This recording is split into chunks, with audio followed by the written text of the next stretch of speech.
Hey everybody, Chris Lazo here.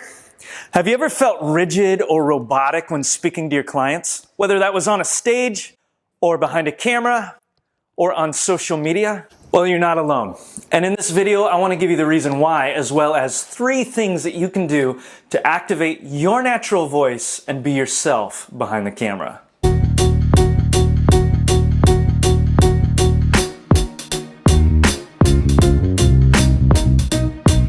All right, check this out.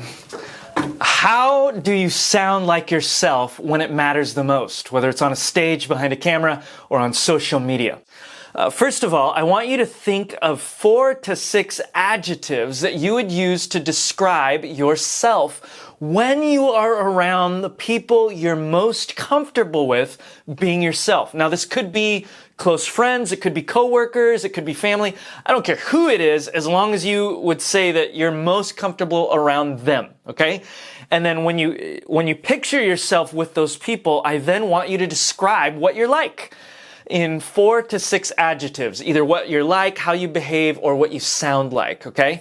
Now, I'll give you an example of what that is for me. When I'm around people I am very comfortable with, I tend to be goofy, I tend to be loud and passionate, I tend to be investigative or investigative. I don't know if that's even a real word, but I'm using it right now, meaning I like to get to the heart of the matter, I like to peel back layers in conversation and go deep.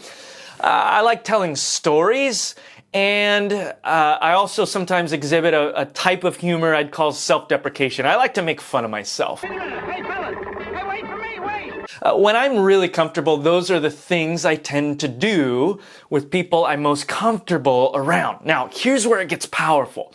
When I speak, not around people I'm comfortable with, but strangers, clients, people I've never met before, my task is to access that same environment and those same adjectives, okay? So that's why I want you to think of 4 to 6 adjectives that describe how you act and how you speak when you're around people who are comfortable.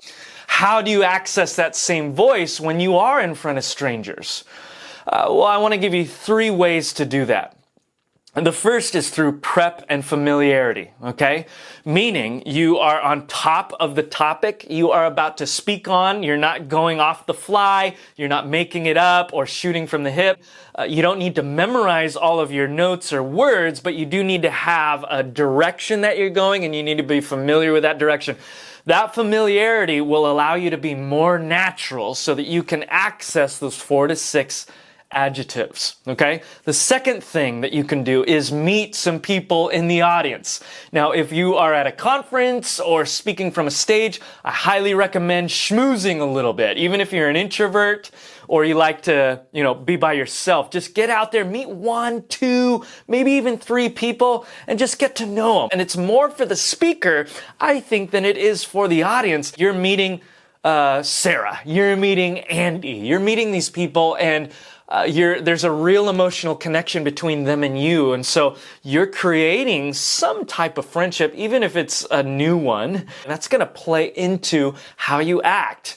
It's a lot easier to speak to a group of people either on Instagram Live or from the stage if you know at least 1 or 2 people out there. Now, if you're not on a stage, you're on Instagram, Facebook, you're doing a live webinar, I highly suggest getting to know your people and inviting them onto Instagram Live, inviting them to the webinar, and knowing that you've got a few cheerleaders out there and that you're speaking directly to them instead of just a mass of people that you don't know. That really helps psychologically.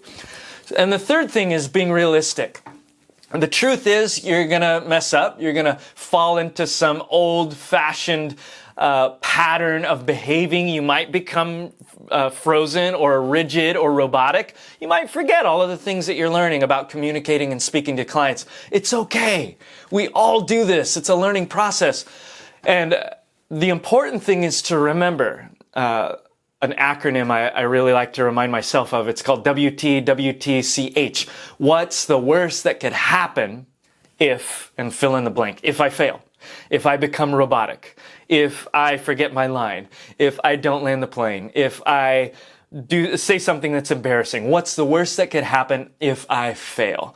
And the truth is, it's probably not as bad as you think. We may fail. We may embarrass ourselves. We may not do as great a job as we thought. But the reality is, our failure is probably not as big as our emotions are making it out to be.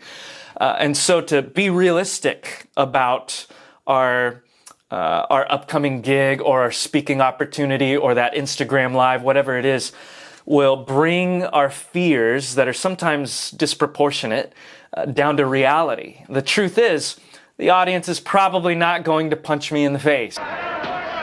People will not spontaneously break out in boos and hisses.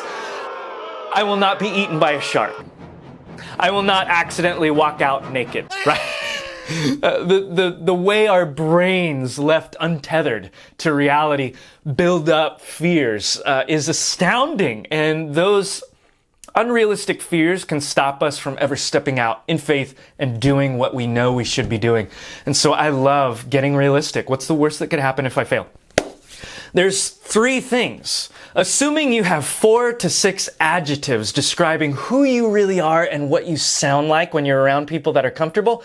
How do we do that? Through massive prep and familiarity. Get familiar with where you're going and how you're going to say it.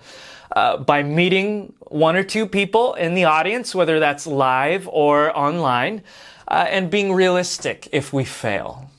Lastly, I want to give you a bonus, and that's this. Embrace the learning process. Watch yourself. If it's a live audience or whether it's Instagram or a YouTube video, go back and watch yourself and learn to say this. Is that me at my most natural? Is that my best self?